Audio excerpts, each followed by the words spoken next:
My channel. So today I will be going to give you a brief review on the Crompton Drift Air Plus 12-inch exhaust fan. So this is a Drift Air, as you can see, and obviously this is my friend's fan. I am just reviewing the product. So as you can see, this is the box. Let me show you the side. So as you can see, this is the box and this is the side panel of the box.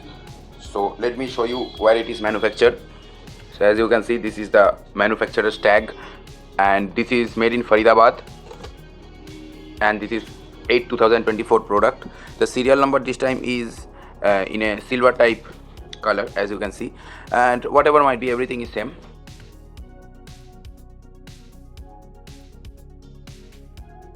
So this is the product. So typical Drift Air box, as you can see. So let us have a quick unboxing of the product and let me show it to you.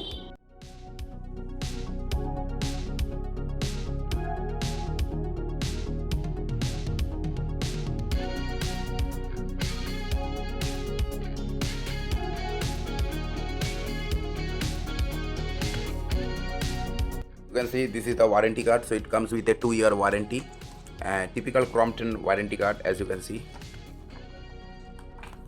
So Drift Air Plus is mentioned here. So now this is the exhaust fan.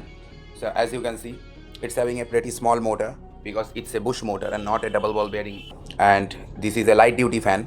So this is a bush motor and it's a shaded pole motor because there is no capacitor in this product. So as you can see, it's a 12-inch fan. Let me just show you the level of the fan. Before that, let me just remove the power cord. So as you can see, the wire length is quite decent. And this is the serial number of the fan. As you can see, it's the serial number, and in the opposite side, as you can see, here is the level of the fan. So let me have a zoom here. So as you can see, it's 300 mm, 1350 rpm, 48 watts, and some serial number stuff is given. That's it. No much details have been provided, as you can see. And here is 2 oil ports. You can oil the fan just by removing these caps from these oil ports. So I will show it to you later. And here is a Crompton hologram that you can see.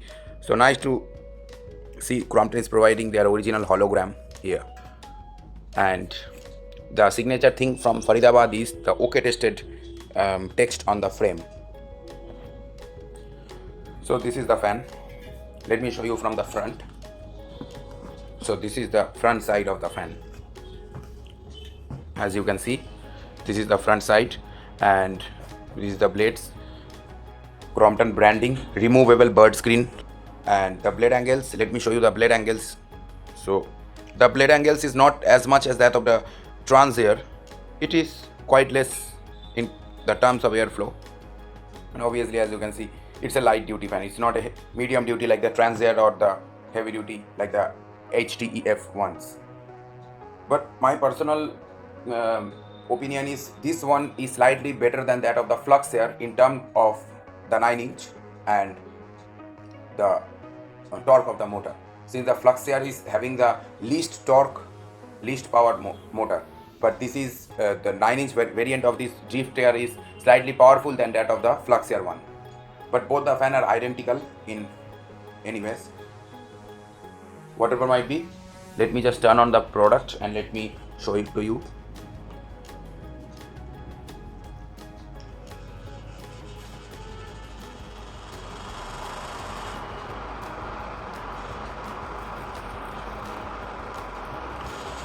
There is some wobble here and the bird screen is making some weird noises, but everything is all okay. If you secure this fan on the wall, there will be no such noises. The airflow from this fan is quite decent. It is not heavy airflow like that of the Trans Air or the HDEF or similar fans, but the airflow is adequate. It's quite optimal airflow for 48 to 50 watt fan like this. Obviously, I feel the airflow is adequate because the Trans Air or the HDEF consume from 70 to 90 watts. So in that proportion, this one is perfect in the segment.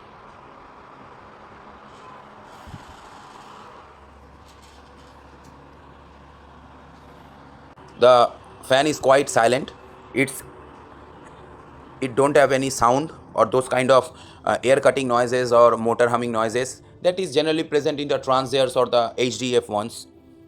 Generally due to the small motor, the small threaded pole motor, and obviously since it's a light duty fan, the fan is silent, and obviously due to the less blade angle and obviously less airflow, that makes the fan silent. So let me just have a startup and you listen the noise.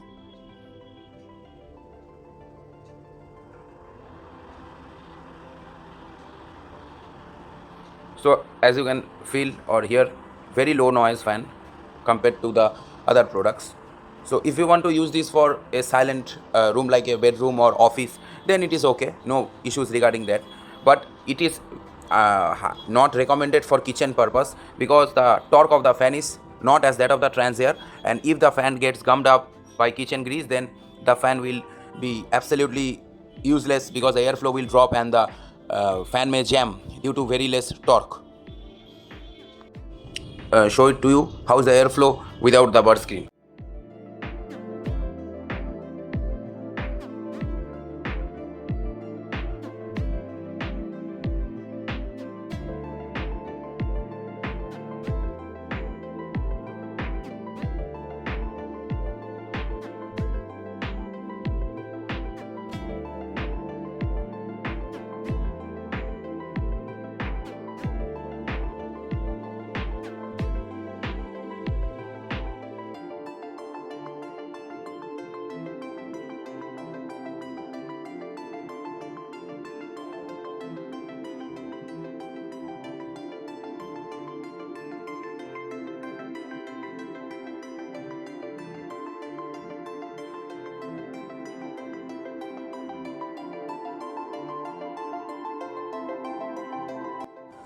So as you can see, I have removed the bird screen from the fan. So this is the bird screen, and this one, as you can see, this is the branding part, and this one is clip type if I'm not wrong.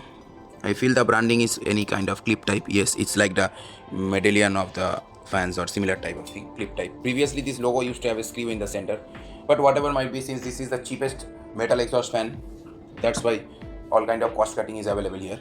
And regarding the fact, only one pair of nut bolts have been provided, so that's the thing with this fan. Only one nut and washer is provided here. In the Transair, double nut and double washer is there, so that after removing the bird skin also the frame don't comes out, as you saw in the clip. Let me just test the product.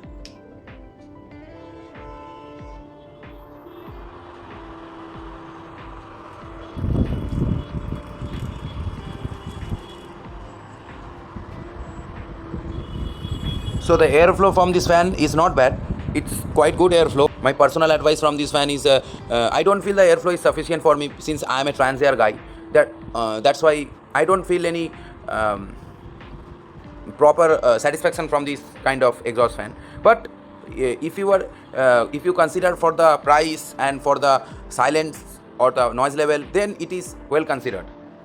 It can be considered, because this is really silent. As you can feel, there is no sound, and the airflow is quite to be honest with you, it is quite adequate. The motor, regarding the motor is having more torque compared to the Polar, Usha or those kind of shaded pole exhaust fans. It's similar to that of the Havells shaded pole or the DSP model exhaust. That and this one, the Havells one and this Crompton one, is having the most powerful shaded pole motor in the shaded pole exhaust category, to be honest with you. So overall this fan is quite good. It's quite lightweight. It's quite lightweight fan, and overall it is not bad. One problem of these shaded pole motors are, this motor itself vibrates a lot due to the magnetic dispersion or whatsoever you may say, magnetic interference, resonance, these kind of things inside the motor. And another thing is that these shaded pole motors heat up a lot, like the capacitor type motors that used to get hot after using for some amount of time. These shaded pole motors get instantly hot, like this one is becoming hot. I can feel it from my hand. So for long time use also, if you use this fan for 7 to 8 hours, then this is strongly not recommended. But if you use this for around 2 to 3 hours, then I may recommend you this fan, since this is basically made for toilet application and those kind of application where the noise level must be low and the usage is also, the duration of the fan to be used is also low. So basically this is the fan.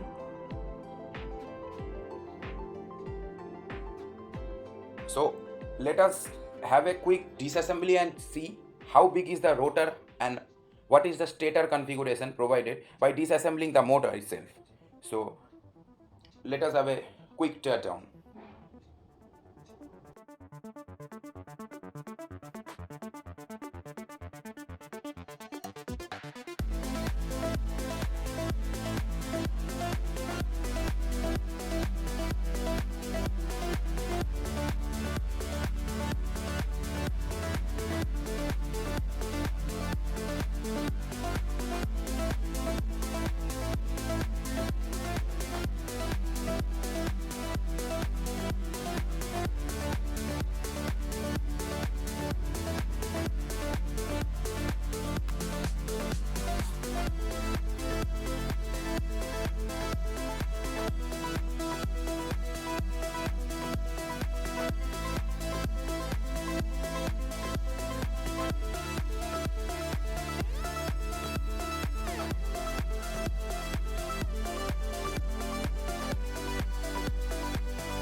So as you can see, this is the motor of the drift air that you are watching. So basically this is a 4-pole motor.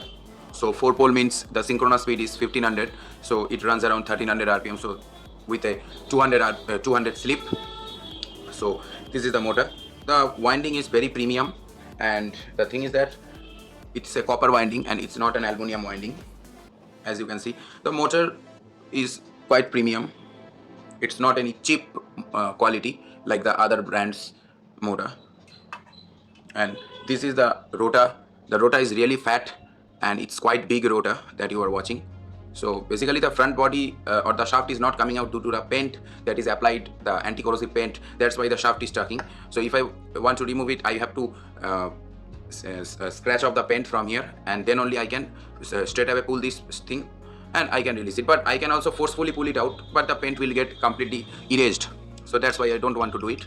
So that's the thing. And as you can see, adequate washers have been provided, and this is the oil filling pipe that is provided, as you can see. So the cap is quite tight, but this is the cap. So oil filling cap, to be honest with you. So if you put oil from here, it will oil the bushes. So same story for the back cover also. Here is the oil pipe and here is the oil pipe that you can see, and if you oil the port from here, then it will oil the bushes. And don't throw away these caps, because if you cover it up, then dust will not enter in the this oil pipe, and it will not jam the oil pipe for future lubrication. And you need to lubricate the fan once around a year or twice around a year for best results. And you may use all kind of engine oil or motorcycle engine oil, or any four-wheeler vehicular 5W30, 10W40, 20W40, 20W50 kind of engine oils. And don't use any gear oil like the 80W90 or something like that, because that will not work. Only the engine oil will work here perfectly. Or you may use sieving machine oil. That will be the best oil for this kind of bushes. So this is the product. It's quite premium inside. 4-pole motor, fully copper winding, no issues regarding that. So this is the thing. So since I opened this stuff, let me take my oil can and let me just slightly lubricate the bushes.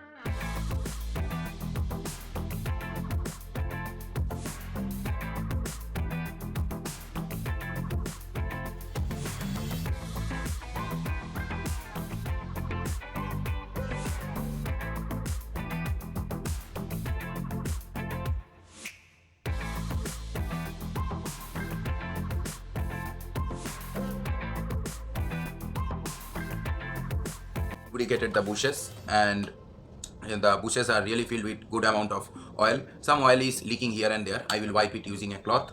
uh, in the front body there is no leakage of the oil. Some leakage is there. I will wipe it. Obviously when the motor is closed there is no such spillage problem, as we know. So whatever might be, let us quickly install the product.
So as you can see, I have installed the product and it's running fine. So on the shaft here are two dimples. This is a small dimple and this is a big dimple. Let me have a zoom for you so that you can see properly. So this is a bigger dimple, this is a smaller dimple. I don't know why Crompton provided two dimple in the same location, but as per the blade size I should be using the bigger one.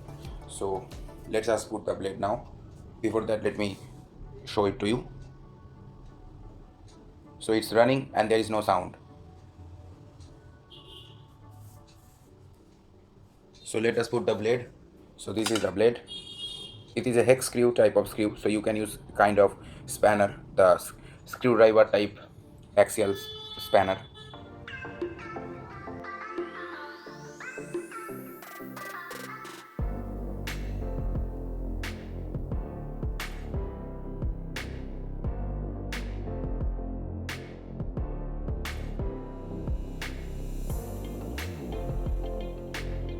I have fixed the blade.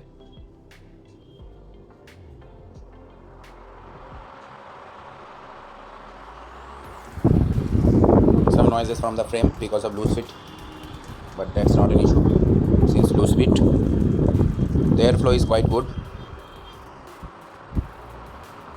So let us put back the bird screen and tight the frame properly.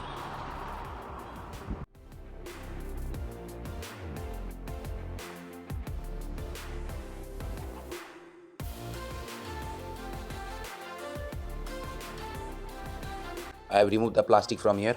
So let us check the exhaust fan.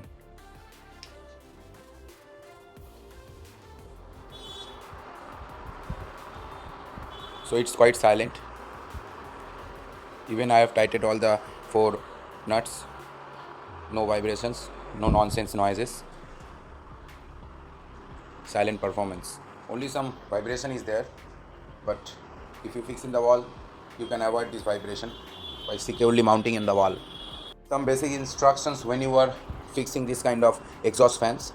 Fix the exhaust in the upright position so that you can oil the ports. The oil ports should be facing towards the ceiling. If you mount the exhaust like this, these oil ports orifice or the mount should be towards the ceiling and not facing towards the floor or towards any side, so that you can oil the bushes very easily and put the cap after oiling. This step you have to remember for this kind of exhaust, since lubrication is a big deal for these exhaust fans for smooth operation. Is this exhaust fan any useful or it is just a time pass? So my answer is, this is really a useful product. If you want a silent exhaust fan, with less power consumption, a real life light duty metal built exhaust fan for your office room or your bedroom or drawing room or for toilet application or similar type of application. This exhaust can successfully run for 3 to 5 hours without any hesitation, and obviously if you extend the usage also up to 12 hours, the exhaust will warm up a bit, but it will continue to run. But my personal recommendation is not to use the product continuously for 5 hours or 6 hours, since this recommendation is for all the shaded pole motors like the exhaust fans and some small table fans that use shaded pole motors instead of capacitor type motors, because the capacitor type motors are meant to run cooler and run longer. But this kind of shaded pole is a very old technology. It's something like 1900s technology, so that technology is still manufactured. So that's why such a in a small form factor, that's why the motor hits up compared to the 1900s or 1910s antique shaded pole fans. So that's why this kind of modern shaded pole, due to the compactness and the reduction in motor size, that's why these motors heat up a lot and the continuous duty time is reduced. Obviously the fan will not burn out if you continuously use it, but my personal advice is you may use once, twice or something like that, that's not a big deal. But if you regularly overuse this product, then the motor may get weak, and this kind of motor, since there is no capacitor, so you cannot boost the performance, so directly either the rotor may fail or the winding may fail. Chances are the winding may fail on overuse. But if you use it within the time limits, then for regular basis, then nothing will happen for this kind of shaded pole fans. And don't forget to oil the bushes once every year, or at least once every 2 years. Just oil the bushes and use mobile for best results. If you don't have mobile, use sieving machine oil. That will be also a good alternative of the mobile. But please don't use vegetable oil, otherwise it will just create a gunk on the bush surface and then it will create a mess inside and it will jam the product. So whatever might be, I hope you understood the product. So guys, if you like the video, then press the like button. Don't forget to share my video and subscribe to my channel. And if you have any comments, please comment it down. I will try to reply as soon as possible. So whatever might be guys, thanks for watching.